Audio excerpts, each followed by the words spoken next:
The Timeline is a Blue Wire podcast.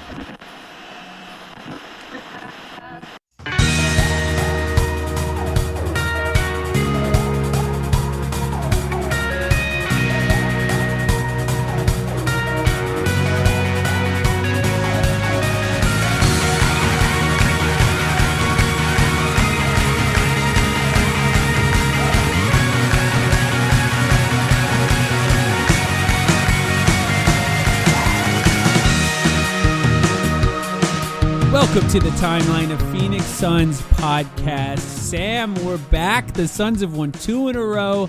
How you doing? Nobody can stop us. That's right right. now. We're coming fresh off a playback, our first of the season where both of us were on. I know you did one by yourself. Yeah. And honestly, guys, it's been an outstanding weekend between a 22-point victory over the Utah Jazz and a fake 12-point victory over the Spurs that I love that we got to see more of a look at all of the young guys at the end, but the Spurs really went on a run there. Felt like more of a 20-point win that just turns into a 12-point win in the final 3 or 4 minutes. We did get to see why Malawach and Fleming aren't playing as much. Maybe a little bit. I mean, yeah, Malawach made a couple plays. This was huge. My guy Kobe Brea got into the game for the first time. Because Malawach and Fleming had already played a few minutes here and there. This was Kobe Brea's first appearance in the NBA, not just as a Phoenix Sun in the NBA. And he got a couple free throws, but he also did make a layup, so he got officially on the board for the first time. But the headline here, just defeating one of the last undefeated teams in the NBA tonight in the San Antonio Spurs. And now, I mean, they had just started 5-0, I believe, for the first time in their franchise history. Only one undefeated team now remains in the NBA because the Chicago Bulls also lost tonight. So now it's just OKC. Huge win. Narrative creating win for the Suns tonight as they demand to be taken seriously by the rest of the league. in this Spurs game, they held Victor Wembanyama to under 10 points, under 10 rebounds, and to 6 turnovers. Still had 4 blocks because he's just Victor Wembanyama after all, but was 4 for 14 from the field. Just could not get his rhythm, which some of that is on him as a player, but a lot of it is on the way the Suns defended him. And in this game, they were very willing. You know, they're playing relatively small still, right? Because no Dylan Brooks. Dylan Brooks hasn't been playing the last few games, the last 2 wins in particular. Which, by the way, I hope they find a way to integrate him back into the offense the way the offense is running, instead of him trying to cook the way he was before that.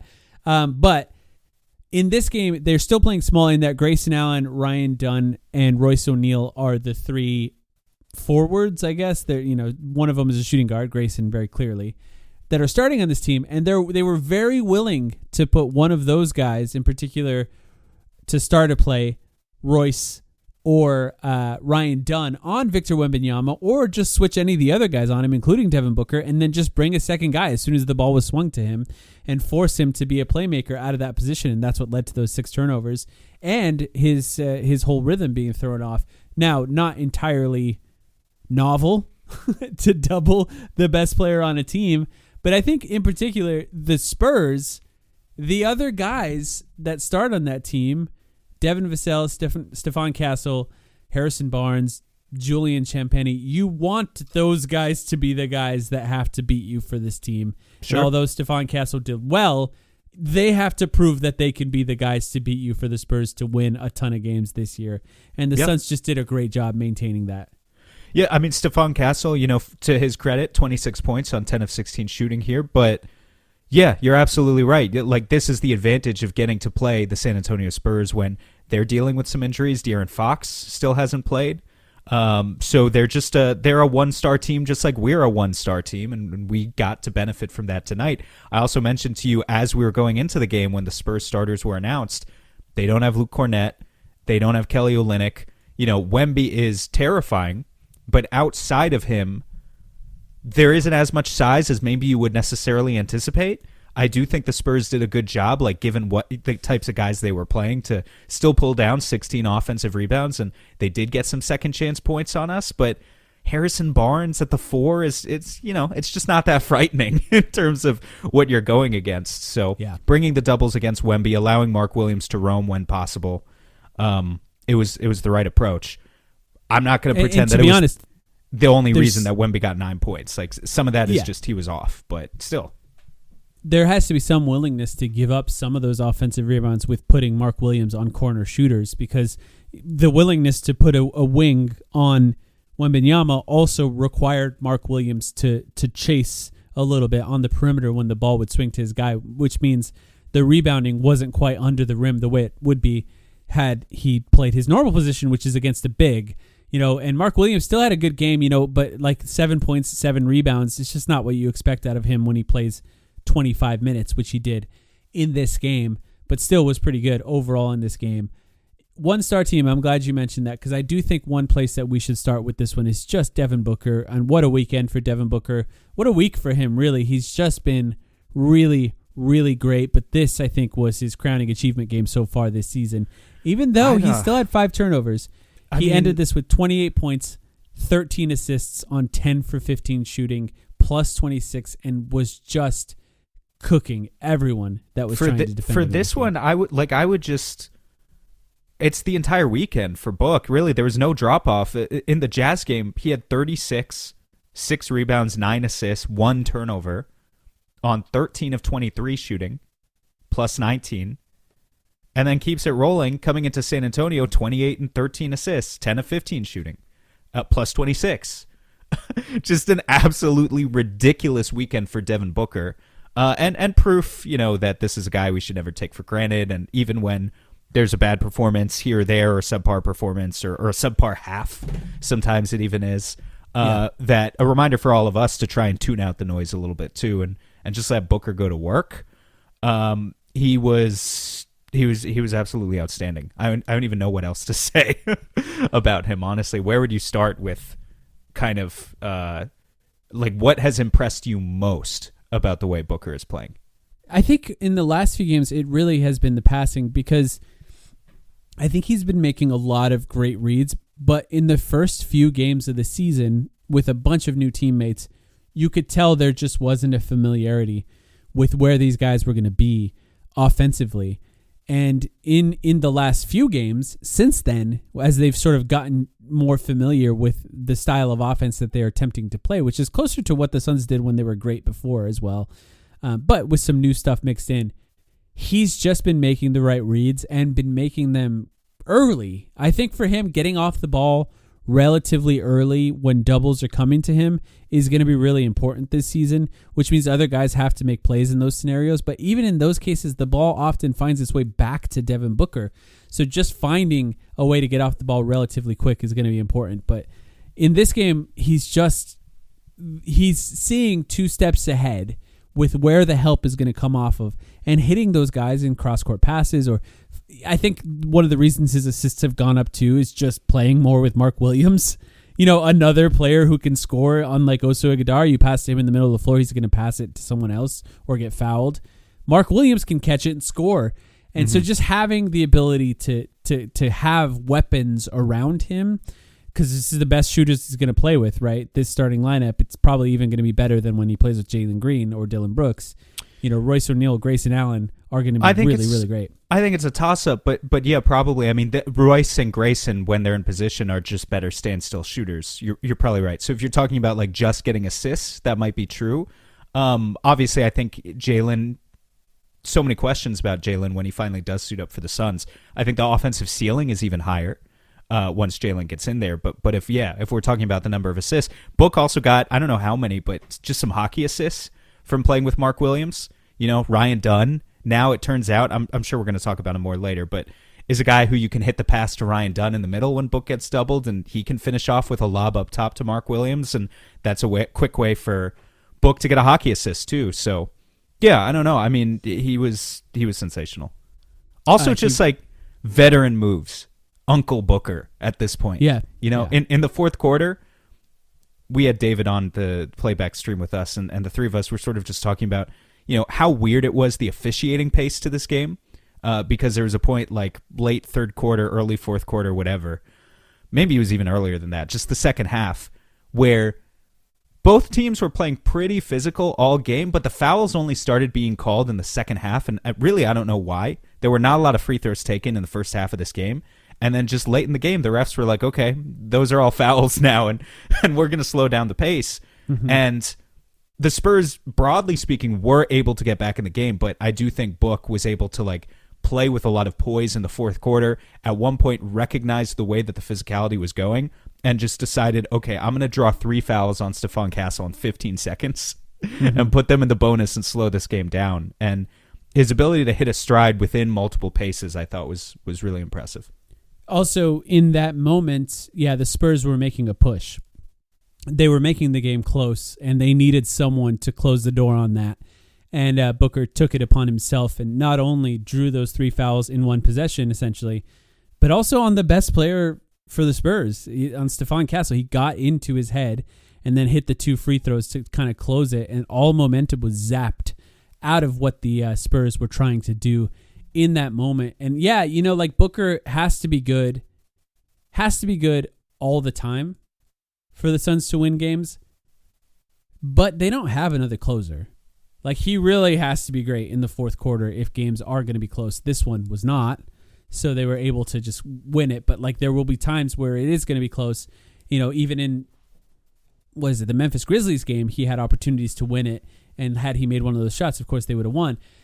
Those moments are going to be really important for him. So him showing poise and being Uncle Booker, as you described it, is going to be really important for this team. But it's really, I think, as well, he's just finding ways to score. He's had 30 points in most of the games he's played so far, had 28 points, easily could have had 30 if he needed to play in the fourth, but he ended up not needing to play most of the fourth quarter, or at least half of the fourth quarter. And, it'll be interesting to see where his stats level off to as this season progresses, because they're really finding ways to get him to score, even though all of the defensive attention is going to be on him. Yeah. And, the fact that they're still finding ways for him to score it's pretty nice to see so far. The quick existential note on stats. First of all, we don't have the updated stats here because the game just happened against the Spurs, so those will update in a little bit. But also we're going to do, after 10 games, probably our first real stats episode, right? Where we look into the trends that are developing, and I don't know, that's just broadly speaking when I think you can dive into the advanced numbers and start to feel like stuff is stabilizing. For now, it's more both of us like stats. Yeah, we're going to mention some points, rebounds, assists on this episode probably still, but nothing beyond just being this is mildly interesting, right? I just don't know how a lot of these guys, and even the guys who are playing poorly so far, some of them I've been holding my tongue on because I just don't know where the stats are going to stabilize. So it's still taking some time regarding a lot of the guys.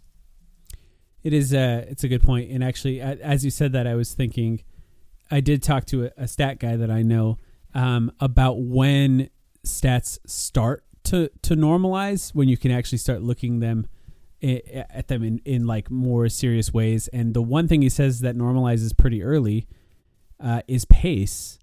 So I am going to check that because I'm kind of curious where the Suns rank in pace so far this season. Although the Suns are in an interesting place where Jalen Green hasn't played yet, and Jalen Green is going to be the guy who can really push the pace the most. Okay, the Suns rank currently, I'm getting an ad on NBA.com right when I try to look this up, of course, not in the top 10 in pace so far. If you had to guess where the Suns would rank, what would you say? Yeah, that's not shocking to me. I probably around league average. Yes, 13th, 102. And this is going to update, great, because as you've noted, it doesn't include today's game. But 102, should be said, is pretty crazy fast and would have been 4th in the NBA last year. Teams are just playing faster across the league right now. This is, I think, the impact of the Boston Celtics winning 2 years ago or a year and a half ago, in that teams just play really fast now because that was what won in a previous. And, OKC played really fast too, so it's just a copycat league when it comes to pace. But they are playing faster, and I appreciate that the Suns are playing faster. I do think that the pace with which that they play actually started to benefit them a little bit in the last 2 games, which was the Jazz win and the Spurs win, because I do think if you're just being like, okay, now play fast, and you're not used to playing fast as a team, there's going to be mistakes. And there were a lot of mistakes early on. Sure. Turnovers, bad shots, diving at the rim, trying to get fouls and not getting those fouls. In the last few games, I think they've really turned it into a lot of jump shots, which, give and take when it comes to jump shots. But one of the most open shots you can get in the NBA is a transition 3-point shot. And they've hit a lot of transition threes in the last few games. And traditionally in the NBA, that's a pretty effective shot. You're going to get a pretty high points per shot on that shot. The Suns have done a good job with that in the last few games. That's one of the things that I think Jordan Ott, Brian Gregory, all of them would have told you from day one when they made that hire. Like, that's how they were interested in playing. And like, they're very aware of that data that says that the earlier you're able to take a shot, the more effective you'll be. You're not going to shoot 58% from deep every night like you did tonight. On the nights when you do, you're going to find that it's quite easy to win games. On the nights when you don't, it's going to have to be your quote-unquote defensive identity, if that is their identity, to be determined. That's going to allow you to eke out some of the wins where otherwise your three-point shooting is not falling.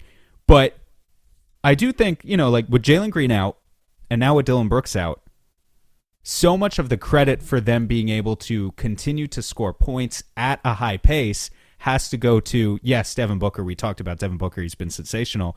But also just everyone around Devin Booker who has had to take on an increased load with respect to their ball handling. That normally would not be the case. Number one there, I think Grayson Allen has been fantastic this season. Yes. He's making threes. He's taking pull-up threes, to your point, sometimes in transition, sometimes not. You have often been Grayson Allen's number one critic in the past when it comes to only his playmaking, right? Specifically his passing while on the move. Sure. What have you seen from Grayson Allen in the opening 6 games? I think there was a realization I had recently that, we've talked about this with Jalen Green as well. Not having played with a lob catcher, like we never seen Grayson Allen play with a lob catcher on the Suns because he's been with Nurkic. He was part of the Nurkic trade. Like the main center he's played with in the last 2 seasons has been Jusuf Nurkic, and Jusuf Nurkic can't catch a lob to save his life. Yeah, Nurkic and then 10 games of Nick Richards and a bit of Oso, just not. And his role was not defined in those games. Grayson Allen had a rough season with Mike Budenholzer. Drew Eubanks was the other, or Mason Plumlee, I don't even remember. Like, are those? Yeah. I think those are all the centers that Grayson has played with in his time as a Sun. So. I think Grayson has gotten better. I mentioned this earlier too on the playback, but I do think Grayson has gotten better at passing in general. But I do also think that he has benefited from playing with a guy who can catch lobs at the rim. I did not know that Grayson was a pretty good lob passer. Now, it remains to be seen if that is something that is maintained for the rest of the season. But so far this season, Grayson has been a good lob passer. He's been getting it to Mark Williams at the rim, and occasionally other guys too, but mostly Mark Williams, who, we can talk about him too, but is just so good at catching stuff at the rim and going right up and scoring mostly above the rim and just throwing it down. So Grayson, in general, Grayson has been really good this season. Willingness to shoot a ton of threes, a willingness to drive, running pick and rolls at a higher rate than he's ever done in his career, and probably higher than he's going to be asked to do regularly once Jalen Green is back, but has adapted well to that and has been a big part of when the Suns look good. It's often with Grayson Allen on the floor, and still, by the way, hustles defensively. Outmatched size-wise as this team is just based on their roster construction, but still hustles defensively and tries as much as you're going to need to in order for this team to do well. Now, how much they can win, of course, I'm not going to get, I'm not going to get ahead of myself here, but yeah. We'll see. Another big test against Golden State on Tuesday. That's the next game.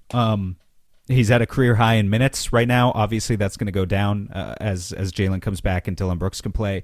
Also, though, just averaging 5 assists a game, by far a career high so far for Grayson. That's also going to go down when Jalen and Dillon are playing. But yeah, his capacity to step into the role and do what needs to be done, I thought has been absolutely fantastic.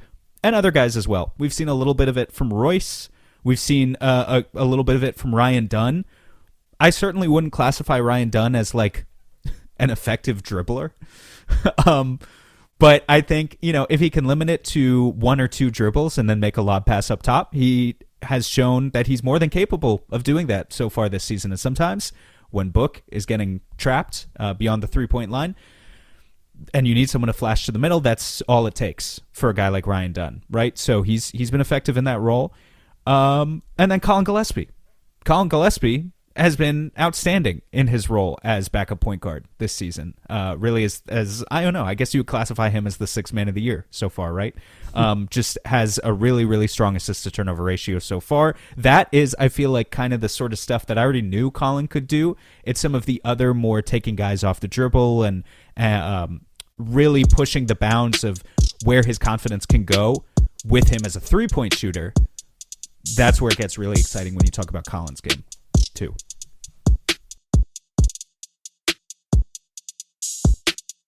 Two of my favorite things are coffee and basketball. You start your morning with coffee every morning, and that means you should treat yourself right in the morning, every morning, to start your day well. The best way to do that is with coffee from Alchemy Roast. Go to alchemyroaster.com and use the promo code Timeline to buy some coffee today. Alchemy Roast is a Metro Phoenix-based coffee roaster that focuses on the transformational process of coffee from seed to cup. They're about more than just coffee. It's about passion, dedication, and community. They're a small batch roastery committed to sourcing the finest beans and mastering the art of the roast, and they do it ethically.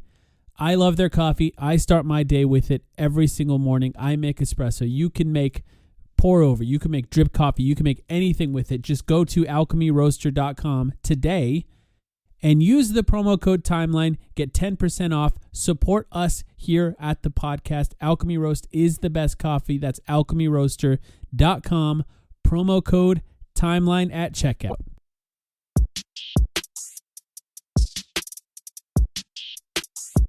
Okay, you mentioned Grayson Allen and Colin Gillespie. Something we talked about earlier, I wanted to bring up as a podcast topic. Who has been the second best player for the Suns so far this season? It's very clear that Devin Booker has been the best player for the Suns this season, and I think it'll be very rare when a player outplays him on the Suns just because of the talent gap that is there between him and the rest of the team. But I do think there is sort of a worthy conversation to be had here in, they're 3-4, so it's not like we're talking about a great team here, but who has been the second best player so far for this team? And the two guys that you mentioned there, I think, are worthy of that spot, and we can debate or talk about who we think it is. Colin Gillespie and Grayson Allen being those two guys. I think Grayson Allen has been particularly excellent, and as good as Colin Gillespie has been, which you mentioned on a previous podcast that we recorded, the only other player besides Devin Booker with a positive VORP so far this season is Colin Gillespie. Grayson Allen's played more minutes. He's been asked to do more, and I think that's factored in. The other guy I want to give a shout out to, Royce O'Neal, had, previously the game of his life in a previous game earlier in this week, and has just been relatively solid. There was a while there early in the week where I was already putting Royce O'Neal's name into the trade machine because I was a little worried about his defense, but I think has looked a lot better in the last, I would say, 3 games in particular for Royce O'Neal. Royce is, I've said this before, but just going to be the highest variance guy on the Suns with regard to how you feel about Royce, because what he brings offensively, I know he's got a little bit of like tertiary passing and whatnot. 90% of what he brings is just that 3-point shooting, and it's great that he takes 9 or 10 threes a game now, but if they go in, you're going to love him. If they don't go in, you're going to hate him, and that's just how Royce is. I don't know. I think I felt more of the two-way impact from Grayson, I feel like, this season, but I don't want to be too biased against Royce either. He has been much better in the past couple games. Another guy that deserves some consideration in this conversation is Mark Williams. And Mark Williams, I think the stats are not always going to be there. In this game, he was 7 points, 7 rebounds, like I said, but was plus 24, and that's not a coincidence. Mark Williams just works hard. He works hard defensively. He works hard offensively. The main flaw that I've seen with him defensively so far, he's just going to jump at everything near the rim. When you're that tall with that long of arms, you don't need to jump at everything. But he's just going to work hard. And I think the reason I think it's important to point out his role in these last 2 games is one of the reasons the Suns have struggled in the games that they lost early in the season is getting out to really poor starts. And after inserting Mark Williams into the starting lineup, they got out to quick starts in both of their last games. And I don't think that's a coincidence. I think Mark Williams is very clearly a starting level center in the NBA. And I think if he continues to play at the level that he's playing, it will be an interesting conversation to talk about where he ranks when it comes to centers in the NBA as a free agent. That's probably something he and his agent are thinking about. Sure. When it comes to him. Well, I mean, that's something we're going to be talking about probably too. Yeah. With regard, like Mark Williams, total professional so far. Clear that he's just happy to be here and do what it takes to win. But you do wonder if behind the scenes there are those sorts of conversations with him and his agent. There's a real opportunity for Mark Williams here to be like the center for the Suns, even though Kaman Malewich was just drafted. He could be the guy who's taking all of the paint touches basically that are available. And you wonder, how motivated is he going to be? It's good that he has a motor. That's the big thing with Mark Williams is we've had a lot of centers here who have not always had a motor. And it's good that he constantly has that. You have to find that you're rewarding him just often enough to keep him going. So that he doesn't lose any of that. That's really important with centers, and I think it's going to continue to be important with Mark Williams as well. They're not going to be feeding him through the post for like hook shots. I don't really think that's Mark Williams' game. Although he's made a couple, and I do think there is something there on the right mismatch. Hey man, I'm wondering if he's going to take a three at any point. He hasn't looked for it. I just There's wonder footage of him practicing in practice, so it does exist. There's going to be let me look again at how many he's taken in his career. It might literally be 0. I would love for him to. I think it's 1, isn't it? I think we've looked this up before. He went 0 for 4. He went 0 for 4 last year, and that was the first time he attempted any threes. Okay, but the reason I bring it up is because he's at 80% from the free throw line right now on a small sample size, but was also at 80% last year with Charlotte. And I don't know. If they're having Malewich shoot them, I wouldn't hate it. I appreciate that he's not looking for it. I'll say that. They need a presence near the basket with the way that they play and how small they are. Now, I'll say Ryan Dunn's the only other starter that we haven't talked about yet. He's been consistent. I don't think he's in the conversation for second best player on the team, although I do think we could have a longer conversation of just how good he was in the Spurs game in a second here, because he had 17 points, which may be his, third best scoring game he's ever had, something like time. That. Yeah, probably. So we were debating it on the playback stream. He had a career high of 26, also against the Spurs in April, this past April. And other than that, I think 18. So this was third for Ryan. And off the bench, this team has had so many guys play minutes so far, partially because of injuries. But like Nigel Hayes-Davis, not in that conversation. Oso Ighodaro, not in that conversation. Although I think Oso has sort of fallen into a relatively normal role coming off the bench and playing at both power forward and center. Nick Richards, good game, by the way, against the Spurs, and has had good moments so far this season. Thank God, because he looks really, really bad in the first few games so far. And then everyone else is not playing any consistent minutes off the bench, although Jordan Goodwin, we can talk about We'll get there. We'll get there in a minute. That's need a little love for Jordan Goodwin, but we'll get there. He's obviously not in the best player conversation. So, to me, I think the two guys you mentioned are the main guys in that conversation. No hate to Ryan Dunn. I'm sorry, no hate to Mark Williams or Royce O'Neal, who I think have been very important. Particularly Mark Williams is probably above Royce in this just because of the position he plays. Colin Gillespie and Grayson Allen. And Grayson Allen playing more minutes is there. The one thing I will say is the lack of true ball handling on this team. It really stands out when Colin Gillespie plays, and even more so when he plays with Devin Booker, that there are two guys who can legitimately handle the ball on the floor in those minutes. And look, there's just so much you can say about Colin Gillespie. I think he's been legitimately great so far this season, better than I could have anticipated. I really thought if Colin's good, it's going to be halfway through the season when it starts to click. Instead, it's it's clicking right now, and he looks like one of the better players off the bench. That surprises me, though. I'm not going to pretend that I called this or whatever, but why did you feel that way about it? Because, Colin's I know he doesn't have a lot of NBA experience, but he's 26, 27 years old. He's been here before. It's conceivable to me that he just hits the ground running. I mean, it's fair to think that, but I just think the amount of minutes he's played that are quote unquote important minutes in the NBA is it's a very low amount. You know what I mean? Like, it's just not like he's played a ton of like minutes where the games matter, because the minutes that he got last season, were once the season was over, essentially. So it's really tough to point at those and say this is what matters so far. He really is just the next in line of the anointed white backup point guard. I mean, Peyton Pritchard did it. Ty Jerome did it. You could say the same thing about those guys. When they started balling, they did not have a whole career of important minutes played under their belt. They just started balling, man. Colin's a baller. He rocks. I mean, is it crazy to say that Colin Gillespie is the second best player in the Suns? It's a little bit like saying so far this season. It's not saying he's going to be forever. Yeah. So far this season. It's a little bit like saying Smush Parker is the second best player in the 2006 Lakers, right? Like, it kind of feels like that. I mean, part of it is just the role that he's playing. As an indictment to the roster building a little bit. Yes, exactly. It's the role that he's being asked to play. I did look up while we were talking the best two-man lineups for the Suns so far this season.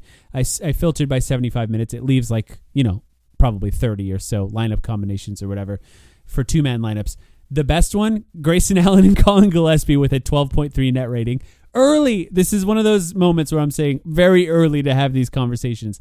The second best one, Devin Booker and Colin Gillespie at 9.8 net rating. The reason I wanted to look this up, and by the way, Colin Gillespie is in 3 out of the top 5 lineup combinations for best two-man lineups so far. And part of it is probably a couple runs that he was on the floor for in the last few games. The reason I wanted to look it up is I'm just really curious to see as the season rolls along what the team is going to look like, Spurs game not included in these stats, when Devin Booker and Colin Gillespie share the floor, because I just have a feeling it's going to look pretty good. They seem to play well together. Devin Booker seems to trust Colin quite a bit already. And Grayson Allen is also in this top two-man lineup as well with Grayson and Colin, which, by the way, will probably be the backbone of the bench as this team goes forward when the starting lineup is set, which the starting lineup we assume will be Jalen Green in for Grayson Allen and then Dillon Brooks in for Royce O'Neal. Yeah, assuming Ryan Dunn stays starting, which I guess we don't really know for sure. I mean, it's never a problem to have too much talent at a position, right? It's a blessing. But also, it just makes you think about, like, here we are debating if the 3 best players on the Suns right now are all guards, and we're waiting on Jalen Green and Dillon Brooks to come back. So Colin Gillespie, they're finding 22 minutes for him right now. I wonder what that number is going to stabilize at once Jalen and Brooks are both in the rotation again. I would love for him to play next to Devin Booker as much as possible, because I think it's just a natural fit, to your point. He's shooting really, really well as a standstill shooter, but also as a pull-up shooter. He's got the dribble drive game. It's not going to be so simple to find those Devin Booker, Colin Gillespie minutes when Jalen Green, Dillon Brooks, Grayson Allen, all those guys gotta get their time in. I guess we're not being definitive on who we think the second best player for the Suns so far is. I think it should probably go to Grayson Allen. I think it probably goes to Grayson because I think it's a big difference between playing 35 minutes a game, which is what he's been doing, versus Colin's 22 or whatever it is. Yeah. So far, if I have to hand out that award, that meaningless award, but still very happy to have Grayson playing that way, it's Grayson Allen. I don't know. Mark Williams made a play at third too. Love Colin Gillespie, but I would consider it. Yeah, and Mark missed some games too. So he missed one game so far, I think. Did he play? He didn't play the first game of the season, did he? Oh, he did. You're right. Okay, so yeah, he's only missed one game so far. The back-to-back. That's right. So yes, being inserted into the starting lineup, I think Mark Williams has a chance to really become a player that Suns fans really like, because we talked about him here, but really just to point it out, like, I think he's just going to be a hard worker. We mentioned it on a previous podcast. It's just rare for the Suns to have that as a center, a guy who's sort of known for his motor, and that is what drives him. As much as the defense, I don't know, like, it hasn't looked terrible yet. I'm just like going by the numbers, and you've mentioned it before, Sam. It could have just been the culture of Charlotte, those defensive numbers. But as much as those numbers are not great so far, I haven't really seen anything to make me super scared. What about you? What do you think of Mark Williams' defense so far? It's the same thing as you for the most part. Like, I know not to expect too much from the rim protection, like with him being a human pogo stick or whatever, just like leaping out of the gym and everything. I know that's going to be a persistent issue. Let me see real quick, like his fouling numbers. Not too bad so far. 3 fouls a game. Mm-hmm. In like 24 minutes or whatever, but like consistent foul trouble hasn't been an issue so far. I think we've seen way more versatility than we were anticipating seeing just based on the Charlotte tape. Switching him out, having him roam. It's looked pretty good to me. I won't say I'm like overly impressed by Mark Williams' defense, but I'm also not disappointed. I think I'm exactly where I was hoping we would be 6 games in. I think there's something there. He just has to be disciplined. That's really all it is. As long as he can remain super disciplined as a defender, he's just huge. And, you can't teach huge. Guys like that are going to be great. Speaking of disciplined as a defender, I mentioned Ryan Dunn earlier and just how good he was in this game in particular. Just to give a shout out, after going 1 for 7 from 3 in the previous win that they had against the Utah Jazz, he was 3 for 4 in this game, but 6 for 8 from the field, including a take at the end of the third quarter? Is that when he got it? At the end of a quarter. He got to the rim and scored with 6 seconds left in the quarter. Fully self-created shot, which is very rare from him. Finished with 17 points, 7 rebounds, and 1 offensive rebound. His offensive rebounding has been excellent so far this season. 5 rebounds was right. So his offensive rebound has been excellent this season so far. But in this game in particular, the 17 points, the 5 rebounds, he had 1 assist, 1 steal. All of that very impressive. But the main thing I think that really impressed me is that he was battling with Victor Wembanyama a lot. And Wembanyama is just so much bigger than Ryan Dunn. And Ryan Dunn was just in there like battling the entire time. And of course, when the ball swung to Victor, a help would come. But before that, you have to make it as difficult as possible for him to even catch that. So there was fronting, there was pushing, he was playing in from behind. He was doing everything that you needed to do in the game. And he had a block. By the way, his block is not on this box score. He had a... Oh, yeah, it's not. Yeah, he definitely had a block. I remember that happens really often. Blocks are the worst. Players get cheated on their blocks all the time. I don't know what's going on. Sometimes they update them. But yeah, he was getting shoved to the floor, trying to front Wemby. And that's going to happen. But just the role that these guys, it was not just him. It was Royce, too. Royce did a really good job on some possessions, too. They all did a great job on Wemby.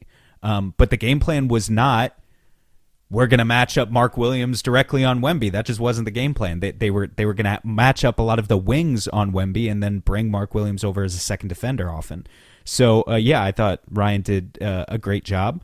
It's I don't know.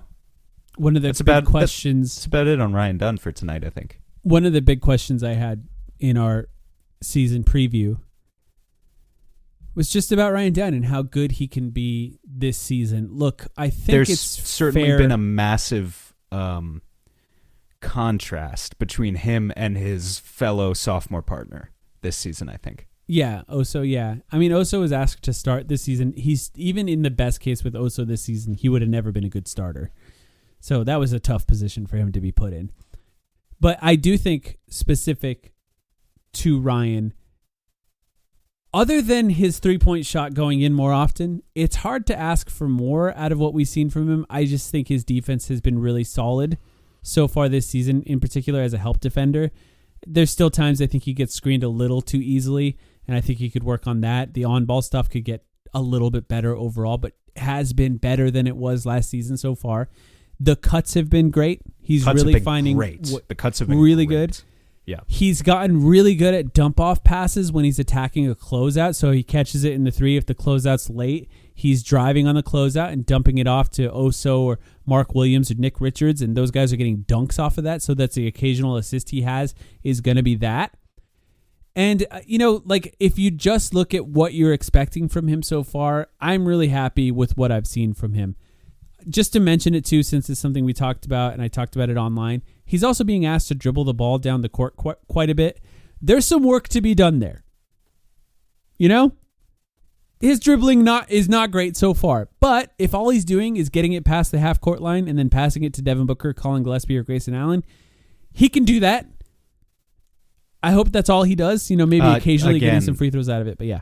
Think about where Ryan Dunn was 2 years ago. Like one of the worst offensive college prospects ever to be drafted in the first round. And I don't know, like, did this guy dribble the ball in high school? I would want to go back and like look at his high school tape. Was he must even have, right? I'm sure, but like, was he even an offensive prospect then? Him dribbling the ball and having to initiate a play, I'm fairly confident in saying that's probably something Ryan Dunn hasn't done since he was maybe 14 years old, 15 years old. So you're laughing, but I don't think that's that crazy. Like, I think he's doing a great job given where he started and where he is now.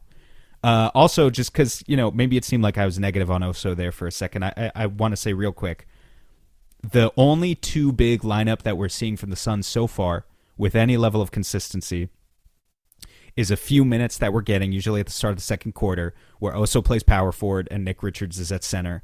And I have no idea what the net rating is on that lineup. I don't care. We're not going to address those stats until like that's more of like a 15, 20 games in thing where we can start to look at like those bench lineups and see if they're good or not. All I can tell you is what the vibes are, and I like the vibes of that lineup more than I was expecting. How do you feel about the vibes of Oso at power forward, Nick Richards at center for a few minutes? Vibes-wise, fine. Rebounding-wise, hope it gets better.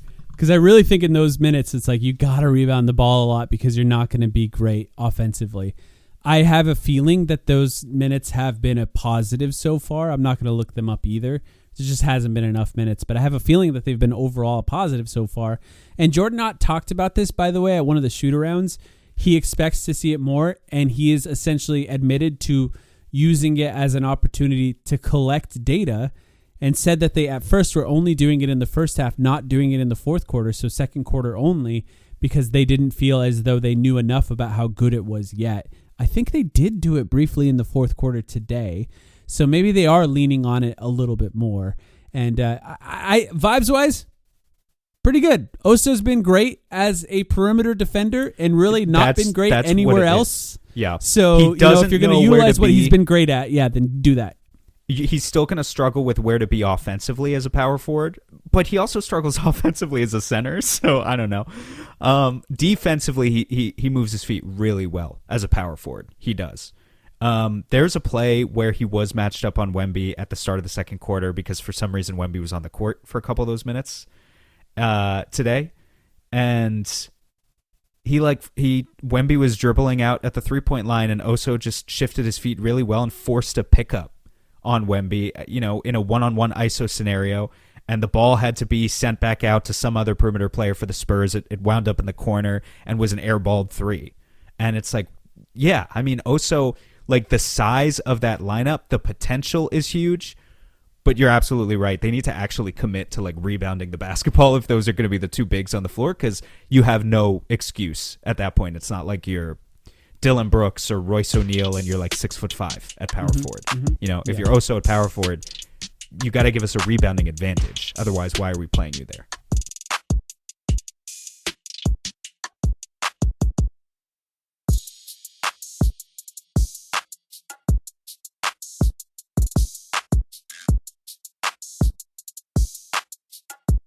Have we seen the end of Nigel Hayes-Davis minutes? I feel like we haven't talked about him on the pod at all. To be fair, the reason is because Jordan Goodwin has stepped in some of those minutes and has just been really good. We've been in the data, because we're talking about data collection. We've been in the data collection phase with Nigel Hayes-Davis. I've sort of been avoiding talking about him while I wait for him to have a good game. And unfortunately, a good game just hasn't materialized yet. Even like an average game hasn't. He's just been mostly bad. I mean, Jordan Goodwin's already stealing his lunch. Yeah, Jordan Goodwin played 20 minutes tonight. Some of that was garbage time, but he played 20 minutes. And Nigel Hayes-Davis, also somewhat garbage time, played 9. And the reason it's happening is because they're putting Nigel Hayes-Davis in and saying, go be Jordan Goodwin. and he's taller than Jordan Goodwin, so like fair. That's part of it. They want a player that's taller that can do those things. But then you put Jordan Goodwin in, and it's like, oh, this is what it looks like when somebody who's good at the things that they're asking him to do is doing those things instead of Nigel Hayes-Davis, whose skill set is elsewhere, but he's not being asked to do that. And to be frank, has not really shown that what his skill set has been in EuroLeague is something he's going to be good at in the NBA anyway, right? Which is scoring. We haven't seen any evidence that that's what he's going to be good at. So asking Nigel Hayes-Davis to be a hustle player who gets steals, who gets offensive rebounds, occasionally hits threes, Jordan Goodwin's good at those things. Put him in there, let him do it. I know he's smaller. He plays bigger. You know, he can guard forwards. Let him do it. He's been great. So it's really small sample size. I'm just looking at the 6 games for Nigel so far. And today he literally didn't take a shot in his 9 minutes today. This is part of the problem, right? It's really hard for him to develop any sort of rhythm when it just feels like he's out there getting cardio. Kellen, was it on our radio appearance with Kellen or the season preview? I don't remember. I think Kellen compared him to Josh Childress at one point. I said Sonny Weems today on the stream. It's just like you can think of a million of these examples of wings who try to make this transition from the EuroLeague to the NBA. Yeah, and the scorers. That's a if they don't have the one skill to fall back on, then they just end up playing 12 minutes of cardio ball. You know, the fucking Tony Snell stat line where it's like you played 20 minutes and put up a 0-0-0-0-0. I don't feel like he's actively hurting the team. You know, like it's not like he's out there committing a million turnovers, but he's just not being given a chance to really do anything. Now, I will say, so he's 1 for 6 from deep in these minutes that I see so far. So the 3-point shooting, which massively improved for him over years and years in Turkey, just we have not seen that at all. He is 7 for 9 from 2-point range. And, you know, he does have touch. And he has better touch. He has better touch in and around that 10 to 15 foot range than a guy like Jordan Goodwin. So in theory, that is what Nigel Hayes-Davis could be bringing to your offense. We're just not seeing the Suns tap into it at all. It's more of like a coincidentally once a game, he gives you a 12-foot shot. They're not really trying to build it into their offense. If it's not going to be built into the offense now with no Jalen Green, the only other time is if Jalen Green and Devin Booker are both missing. That's the time we're going to run plays for him. It doesn't seem like it's going to be part of the offense, period. Jordan Ott has raved about his basketball IQ. So I do think there's always something there when coaches talk about these guys. When they're asked to do something really specific defensively, scheme-wise, that people like us are not picking up on first watch or in a few games that we've watched, that maybe he's doing, that we're not picking up on. And, you know, hopefully Steven, our friend Steven, PHNX, will find those things because he's very good at pointing those things out. Yeah. But I have a feeling that Jordan Goodwin is good at that, and I have a feeling that he's going to probably eat up some of those minutes. And credit to the Suns, by the way, for choosing Jordan Goodwin here. You mentioned it, and I'll let you talk about that. But like they had the opportunity to choose out of a couple of different guys for that role, and they ended up picking Jordan Goodwin. Yeah, I mean, look, I was on Team Jared Butler, I think mostly in the preseason, and the last 2 games, the win against Utah and the win tonight, just evidence of like why they chose Jordan Goodwin. Because Jared Butler could not do what Jordan Goodwin did in the past 2 games, of to just come in, create a couple extra possessions, wreak havoc defensively, while also making all the spot-up threes, and not having the general desire to just like take over the game like maybe Jared Butler would a little bit. I think Jared Butler would know his role if he was playing minutes next to Devin Booker and those other guys and yada yada, but Jordan Goodwin just fits like a glove as a role player. And tonight he had 11 points, 3 rebounds, 2 assists, 2 steals. He only took threes. He shot 3 of 5 from 3. Great game from Jordan Goodwin. And yeah, I guess he's going to continue to play. I mean, I don't know. If Jalen Green is finally back next game. Yeah, glad you mentioned that. Like, we're literally, I was just saying it's going to be hard to find minutes for Colin Gillespie.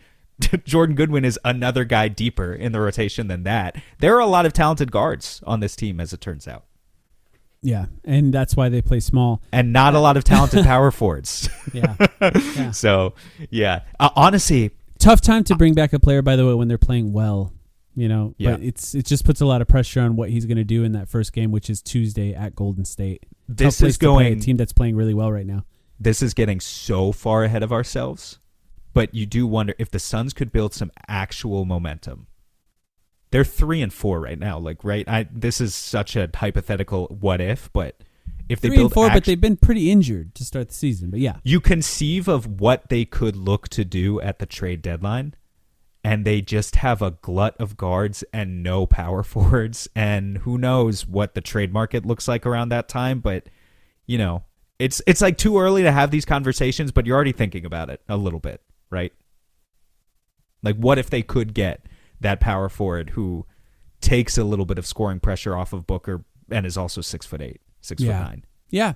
I don't know who that guy is. That one of the first things I thought of that this team could need, we talked about it recently, is some scoring off the bench. And I really think Colin Gillespie and Grayson Allen just might be that once they're slotted into their normal roles. So it does feel like, there's still need for size as well. And yeah, if they can find that, that could be really interesting. I don't know the guys that are out there. I'm going to be one of those guys that's buying into the identity here, but that fits the identity of what this team is trying to be as well. It can't just be a guy who scores and doesn't defend. It has to be someone who can do everything a little bit. Lauri Markkanen's out there, by the way. Who does that? He's probably too good for what the Suns' assets are right now, though. Well, this guy's probably too good for what the Suns' assets are, too, but a guy who plays both ends of the floor pretty well at the power forward position. He's pretty big, pretty good defender. And he's on a team that's a bit of a shit show at the moment, the Memphis Grizzlies. He also attended Matt Ishbia's alma mater. Yeah. And his name is Jaren Jackson Jr. That's if you want to include Malawach then, right?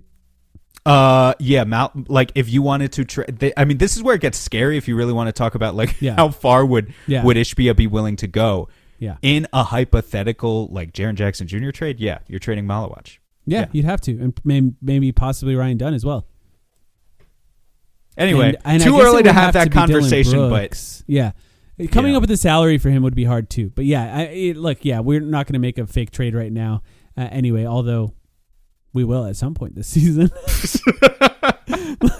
We do a podcast every week. I say it all the time. We do 2 every week. We're going to do fake trades at some point, so don't worry about that. You mentioned the upcoming games. Jalen Green has been has had back-to-back days playing 5-on-5, which is something that Jordan Knott said recently. And that's good, right? That means that he's progressing towards potentially playing. If he continues to progress, I think he would likely play at Golden State. The next few games are at Golden State, home against the Clippers, and then at the Clippers. That's all the games this week. There are 3 games this week, and then they return Monday against New Orleans home. So that's next week. We'll talk about that one in the future. So the 3 games this week, all against good teams. Clippers, they looked really good against the Suns. They haven't looked that good since that game. They're not terrible. Kawhi Leonard had a game winner a few nights ago. They can put it together. They can kick your ass, and they've kicked the Suns' ass multiple times in the last few seasons. Would be really nice if the Suns could win one of those. Golden State's also been really good this season so far. Well, they were. Kuminga, good, by the way. I feel like I need to say this. Kuminga's been really good so far this season. Yes, he has. He's been scoring at a really efficient rate. I was going to say Golden State. His defense has been good. His passing has been good. The things Golden that I was State worried came out about. of the gate hot, and then they just lost to Indiana yesterday. So they're 4-3 now. And just how far they can take the Steph, Butler, Draymond experiment, who knows? That's going to be a really interesting challenge for us on Tuesday. It's a team, obviously, with a lot of veteran experience and know-how. But also, just some surprisingly good young players off their bench, too. So we'll see against Golden State. Yeah, and then they got to really worry about Bradley Beal in those games. That's going to be the guy who's going to kill us for sure. He might. One of these games, I feel like he's going to have a good game against the Suns. The Suns this will be their second and third time playing against the Clippers in the first 10 games of the season here. So, yeah, I don't know, man. I mean, I respect the Clippers. I see them as a legitimate challenge, and I think they're going to be favored against us in any game that we play. I'm not worried about Bradley Beal. Of course not, yeah. I mean, one of these games will have a good game, but it's not because, yeah. Anyone else that we did not talk about that you wanted to cover? Kaman Malowicz not playing. It'd be fun. I don't know. Nick Richards played really well today. Yeah. How many games before, because some people are already pissed about it, and I think they have the right to be, how many games before we, like, when do you get upset about this? If Kaman Malawach isn't in the regular rotation by January 1st. Yes, I think there is a point. Pissed? Yeah, I think so. Yeah. I think there was actually, I guess I wouldn't necessarily be pissed at Jordan Ott. I don't think there's any reason to question him just yet. I think I would be concerned about the pick at that point. You know what I mean? Like, it would be like, oh no, that was their last high draft pick they're going to have in years. Did they pick the wrong guy? That's what I would probably, my concern would be. But I know they're saying unless he's not he did ready. Occasionally play and look great. Because that's the other thing is like they're saying he's not ready based on practice or whatever, but like I need to see it with my own two eyes. I'm just not going to believe that they made the wrong pick until I see the guy play. Reed Shepherd played 5 minutes last year, and he was the 3rd overall pick. Yeah, it hasn't looked great this year. So I January 1st for sure. I think by then I'd be concerned. Why isn't he good enough to play yet? I think would be my main concern. I know, but to your point, I think it also does depend on how well Nick Richards plays or Oso Ighodaro plays. I do think if they're going to continue trying these double big lineups, which is something we talked about with David on Playback today, why not try it with Kaman Malawach and Oso Ighodaro? Oso Ighodaro, who can, I think, play power forward, but would really benefit if there was a 3-point shooting center, which, it remains to be seen if that's what Kaman Malawach is, but that is something the Suns believe he can be. So if they want to try that, it would be nice to see that at some point of the season. Right now, being that they were 1-4, like, it's tough to be like, experiment with your teenage rookie now when you're desperately trying to win games and get your head above water. So I'm not mad about it yet, as you know. And I'm going to, hold out and see how it looks. They didn't look good in the minutes they played today, which is not that important. They're garbage time minutes. But I do think if they looked really great, both Fleming and Malawach, in those minutes, I think you'd be going, well, they looked pretty good. Why aren't they playing more minutes? Right. So yeah, and instead they got cooked by Riley Minix of the Spurs, who played 4 minutes and whose name 9 we points. learned about today. Yeah. We've never heard of him before today. So yeah, that's all we got. Anything else? Anything else you want to cover? Where did Riley Minix go to school? It's nice that the Suns got the first bad Wembanyama game. Like, that is like a change of fortunes for the Suns. When I said we were doing this game for Playback, people were like, oh God, Wembanyama's going to kill the Suns. And, for whatever reason, he's been awesome every single game. This was his first bad game. I hope that's like a sign of good fortune for the Suns. They held the guy to a double single, 9 points and 9 rebounds. It's crazy. 30, not even like he fouled out in 23 minutes. He played 34 minutes, had 9 points, 9 rebounds. Yeah. And 6 turnovers. 28% from the field. At a certain point of the game, he gave up trying to do anything under the 3-point line because he was getting doubled and just shot like 5 threes. Just because he was like, all right, I'm tired of that. And they ended his MVP campaign. It died here on November 2nd, 2025. Hey, look, R.I.P. the Suns R.I.P. benefited. Victor Wembanyama's MVP campaign. And we mentioned it. The Suns benefited from some insanely hot 3-point shooting in this game as well, so that helped. But like, even without that, I think they had a chance to win this. They were ahead by so much. But yeah, all right, that's all we got this week. Thank you, everyone, for hanging out with us on Playback and for listening to this podcast. Once again, Patreon podcast. Every week, patreon.com/The Timeline. We started this year's race for the Timeline's Dan Marley Hustle Player of the Year of the Week award that we give out every week on the Patreon podcast. If you want to hear that, join us, patreon.com/The Timeline, and join our Discord, of course, where we talk about everything, including the Suns. Thank you, everyone, for listening. We'll be back very soon.